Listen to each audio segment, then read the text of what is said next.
The Hive is abuzz, tension is building as we converge on the Honeydome for this round of qualifying in MARBULA 1, a familiar track.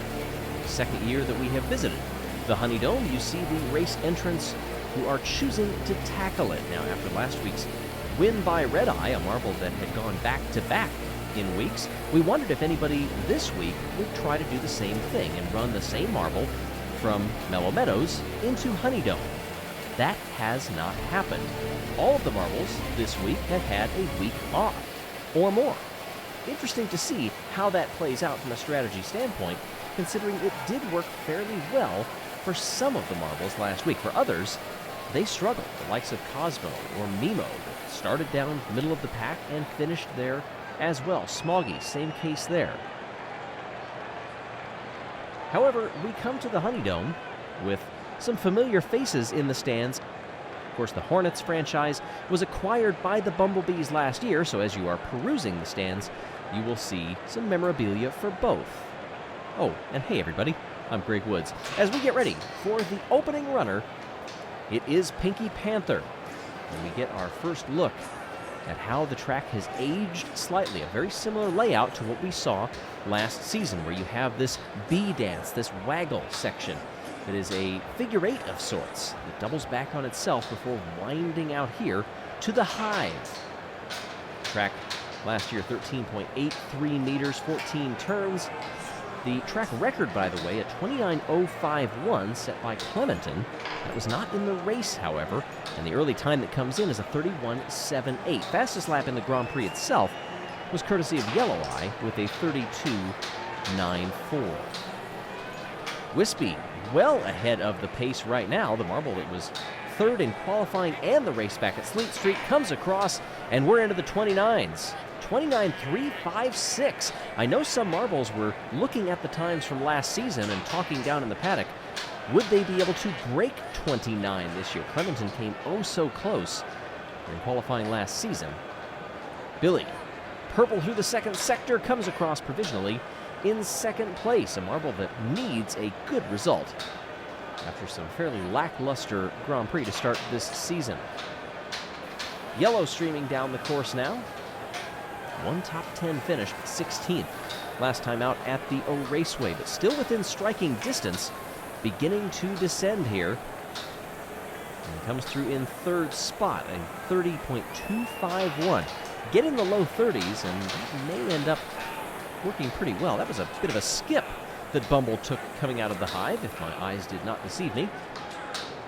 The home team coming across provisionally in second place. Oh, how they would love to see Bumble get out of Q1. Also in the 29s, it's something to watch. Crush, in the meantime, is well over half a second up on the field thus far, at least second sector, coming through provisional P1. 28.425. We did go below 29, and by a measure. Iceberg, 5th to 8th back at the Raceway. Comes through that stoppage of a right-hander. Half a second adrift, and ends with a 29.523. Over a second behind Crush from the Turtle Sliders. That time is just stupendous. Question is, how stupendous is it when it will match up to everybody else? Speedy, for instance, is fastest of anyone through the second sector, but lost time in the third. 29.563 for the Savage Speeders. Bonbon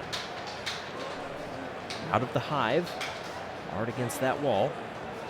Marble that won that race at the Raceway, qualified 4th, so pretty decent in qualifying. Comes through in 6th. Glimmer marks the midway point of Q1 of our 20 runners. Glimmer, thrilled to get that podium back at the Raceway after finishing 19th at Sleet Street. Goes purple in the third sector and comes through in 5th. So the times have tumbled from last year to this year. The track has aged, but the Hornets and the Bumblebees claiming joint ownership over this one now that the Hornets are no more. They've actually turned this track into some marbles' favorite circuit of the entire season. Thunder begins the trek through the first sector now. Our pole sitter back at Sleet Street. Otherwise, a decent run in the top 10 back at the Raceway, but needs to find 2/10 here, and does, coming through the waggle. Thunder, nearly half a second up at that point. Down the back stretch, across the line, second place. That eliminates Pinky Panther. Reminder, those who finish in the bottom of the order from 11th on down in Q1, that's where they will start the Grand Prix tomorrow. The rest will move on to Q2 and the 3-lap shootout for pole position. Hazy, 3/10 to make up, goes purple in the third, and moves up to second place. Qualified third back at Misty Mountain as well. Prim, 1.3 seconds off. The waggle, the bee dance, and the hive were not kind to Team Primary.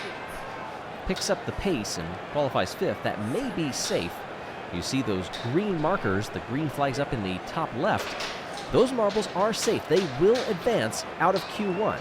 Those in the red, which now include Billy and Yellow along with Pinky Panther, they will go no further. Starry, with a tremendous third sector. 28.092. The door is open all of a sudden to breaking 28. I think these marbles have learned a great deal through the hive, especially last year compared to this year, just seeing how they run. And there it is. Momo resets the track record with a 27.930. Has qualifications of second and fourth. Momo is in wonderful shape in qualifying this season. Minty Fresh guaranteed to advance with a 28.692, good enough for fifth. Glimmer, Bumble, and Bonbon are now in the elimination zone. Royal was quicker, lost time in the middle. Final sector, 10.68, and that comes through in sixth spot. Tumult now is purple through the first sector, but has lost it coming through the mid. Second place qualifier at Sleet Street. Balls of Chaos have looked good, a wire-to-wire or first-to-first finish at Misty Mountain for Clutter. And they're sitting nicely in the championship with just a couple of runners left to go. Iceberg and Speedy are eliminated. Clementon swings around. I think for the outside line was Yellow Eye up there. Interesting to note. Clementon comes across the line, our former record holder for this track, and will not move on. Yellow Eye. Also seeing a lot of yellow timing and scoring. Lost nearly everything from that gap in the first sector. Comes through here, second place. What a recovery. 27.964, the second marble to break 28. And look at that. Tumult, 0.02 of a second faster than Royal. That is close. And look at Prim down there. Did not advance by 6 thousandths. The margins razor thin in MARBULA 1, right to the last, as we prepare to send them through the gauntlet, through the hive, in the quest for pole position. And off we go. Momo drifts to the inside, but goes high on the curbs and falls back to third place. Nice recovery going to the inside through there, but Yellow Eye has the lead and provisional pole position for now. Bunch of contact in the early part of the bee dance. The top three have separated themselves already. Here comes a nice run from Momo, who does get by coming out of the hive. Starry falls back to third. Then it's Royal, Crush, Thunder, Hazy, Tumult, Minty Fresh, and Wispy. Up the belt they come. Big lead right now for Yellow Eye. Momo trying to get off cleanly in front of Starry. Royal pounces on Starry's misstep, exiting the belt. Yellow Eye with 2 turns advantage, coming down that backstretch into the hive. A nice gap also from second back to third place Royal. The hive navigated well. Crush is starting to close that gap though, only a length back, drafting, weaving down the backstretch, and Royal keeps Crush behind. Yellow Eye off the belt, final lap en route to pole position. Momo trying to keep Royal and Crush back behind. That was a good move by Thunder to get by Starry, and Thunder's closing up as well, trying to make a move right there. Had to pull that one back, did Thunder. Meantime, that's let Royal get off into the distance. Nice move there. Royal gets by Momo.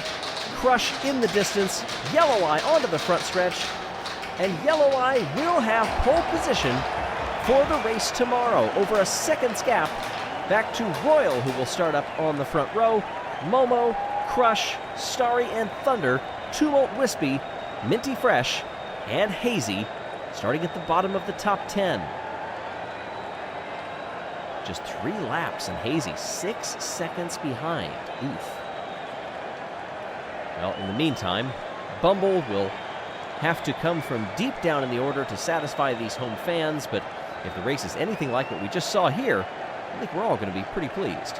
Thank you for watching, everyone. We'll see you on Sunday.